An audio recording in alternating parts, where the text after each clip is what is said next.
5 years ago, I started on a journey which has finally come to an end, and I'm still in disbelief to say that my game Foot Joust is now finished.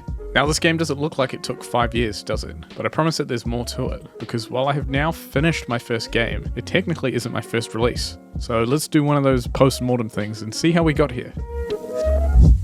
Now the last devlog for this series was over 2.5 years ago, but let's be honest, whether you're new here or just tuning in from more popular projects, you probably haven't seen any of the devlogs in this series. So let's hit the reset button and start fresh. Back in 2019, I decided to make a change from my everyday routine and start something new by getting into game development and putting down just consuming games and actually try to be a part of it. So after following one short Unity tutorial where I made a game called Banana Jump, I decided it was time to create my own project that would take me roughly a month. And that game was Foot Joust, an endless runner for mobile where you have to swipe based on the stances that the enemies posed. Very quickly it started off looking like this. Then I learned pixel art along the way, and then it started to look like this, and then it turned into this. Over the next 3 years, I chipped away at learning Unity as I went along. I created the basics of the enemy combat system, making sure that it felt great and responsive to play, putting together its unique enemy selection mechanic, leveling up systems, power-ups, player upgrades, UI stuff, and about 2 levels worth of enemies and a regular devlog series. And now by this point, I had connected with some developers online, entered game jams. What?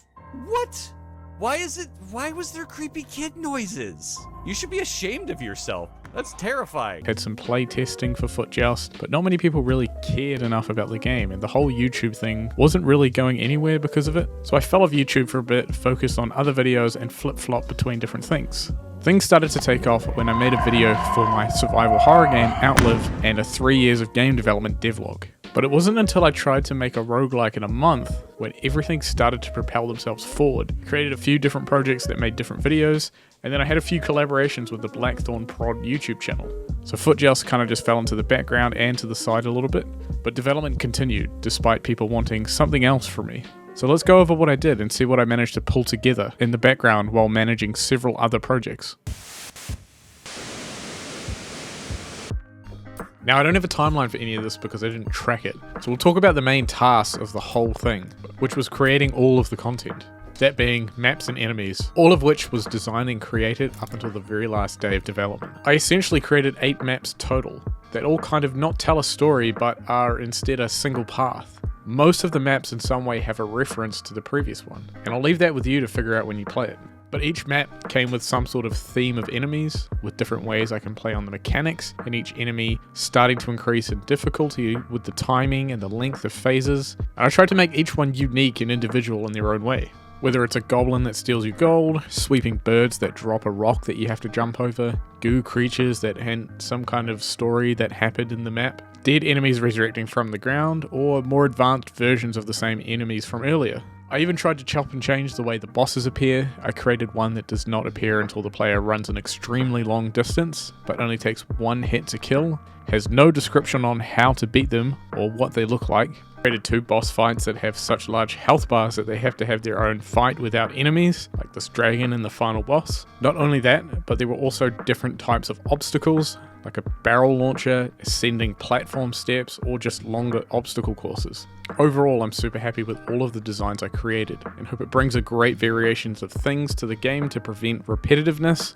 I wish I could have created a dozen more, but when you're dealing with pixel art, it just takes a really long time, where every enemy has to be animated and programmed in a very specific way. And because of the significant amount of time spent, I had to make some slight changes to the monetization model of the game. Before, it was going to be a simple 99 cents remove all ads sort of thing, where the only ad was during a mode where you bought crates and smashed them. And to make the tough decision to change it to $3.99 US and add a bunch of cool new features. Because the game went from being this anti-mobile starter project thing to something a bit more. There's also the whole Apple developer license being like 150 New Zealand dollars a year. So I included some special features for people using the support pack. It still removes every ad, and you will always start with 1 revival cross, but additionally it has the option to have power-ups you selected re-equip after a run if you still have them in stock. You can see your stats like your playtime, kill count, and how far you've run. You also get given some runes and some crates to open at the beginning. People who are on Android also get cloud saving, but not for Apple, for reasons I'll explain very soon. And lastly, I ended up adding ads to the main gameplay run, which I ran a poll with Discord and my YouTube community to check what a reasonable amount of deaths would be for an ad to appear. And to get all of this going, I had to start integrating into the Google Play services and Apple Game Kit, which honestly was the most painful part of the entire project and took up several months worth of development to the point where it was all a blur and I've mostly forgotten the whole process. But Apple in particular was the absolute worst. There was the process of getting the packages and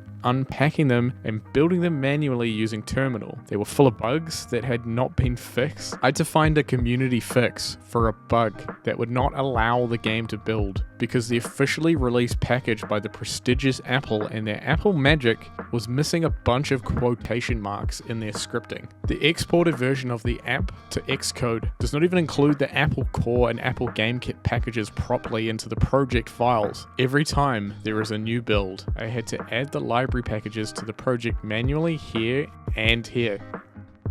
But the biggest waste of time was trying to get the cloud saves working for iOS. There is a bug with authenticating the player's account with Game Center, and I've already erased the whole thing out of my mind, but here you can see a thread started in February 2023 with this issue, which Apple acknowledged and then was never updated again by Apple or Unity. The thread still has users responding to it wondering what's going on, while directing people to community workarounds that don't exactly have all the features. So after spending several painful weeks straight at different months of testing, building, and not being able to fix this, I gave up and said it was not worth my time. But with all that said and done, the game eventually got its achievements, its global leaderboards, and the in-app purchase was set up as well, which means I could get back to finishing the content.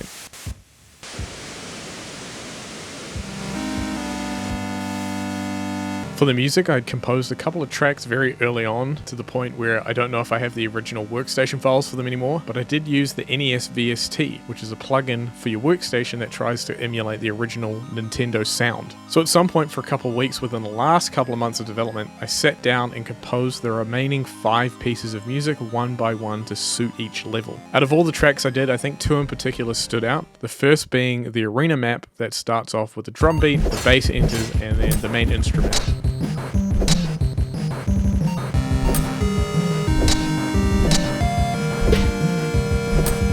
The song turned out good enough that I used an abridged version for the game's final trailer. Then came the last track. I knew I wanted to do something special for this. Due to the setting of the level, I needed to elevate it a little bit more. I wanted the song to glitch and break out into like real instruments, and I wanted to in some way include my own guitar playing.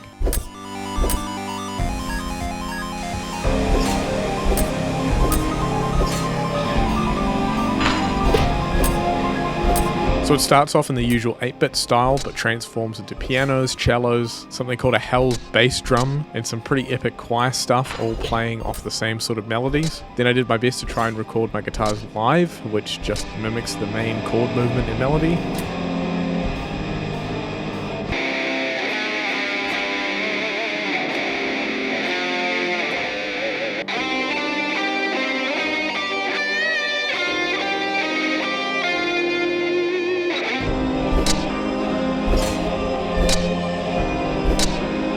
I have no idea what I'm doing here or how to record it professionally, but honestly the little cherry on top was the bass guitar.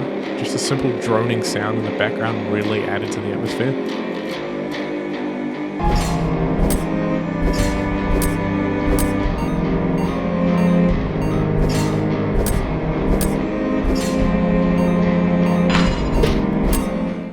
And then it eventually returns back to being 8-bit again so it can loop throughout the level.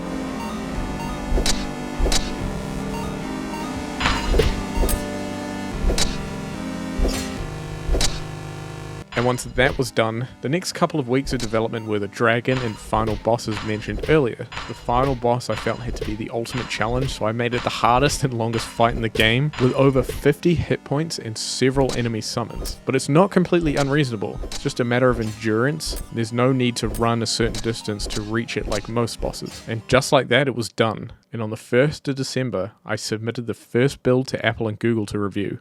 Now the fun part of this video is I have no idea how this game release is going to go, because I'm writing this 2 weeks before the release and I'm still working on all of it. Pre-orders have been up for a few days, the first patch is ready to go with tons of bug fixes after doing a week-long 9-hour complete playthrough of the main campaign. I have to edit and release this video on the day, promote it in a bunch of different places, make like a week's worth of TikToks. So with that said, I'll make a video about how the release went and how much money it made and all that other stuff later that people love listening to. So for now, I want to focus on the journey to get here in the first place, the anticipation, the kind of special moment just before something happens, and the few seconds before a curtain rises. And the real question is the game any good? And if you ask me, I'd say it's kind of shit, but who knows? And it's probably the last thing you should say when trying to advertise a game. I definitely have my own criticisms of the game, but that's not really what I want to get into. Maybe people will like it, maybe you'll like it, but I was still very weirdly determined to finish it for some reason and actually see it until the end. And I received enough positive reactions from testing to see it through, even though I'm expecting a couple hundred downloads maybe, because even though it took a really long time, I still know what it is,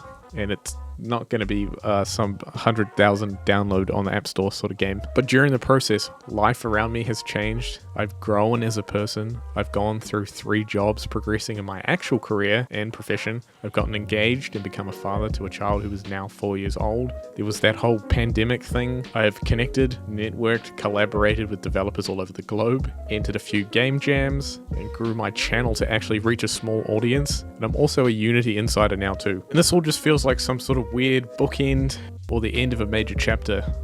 I've put my heart and soul into making this. Bugs, jank, rough edges and all. And you know, as someone who messed around a bit and had a very big dislike for school, this is quite the achievement for me. So it might be the hardest thing I've ever done in my life. Or maybe the second. And whether the game is good or bad, it marks a major milestone as a game developer going forward. So with all that said, Footjoust is out right now, and it would be amazing if you went and checked it out, whether you're new or have been here for a while. So thanks for all your support, and make sure you tell your grandma to download it. And your mum. Alright, thanks, cunts.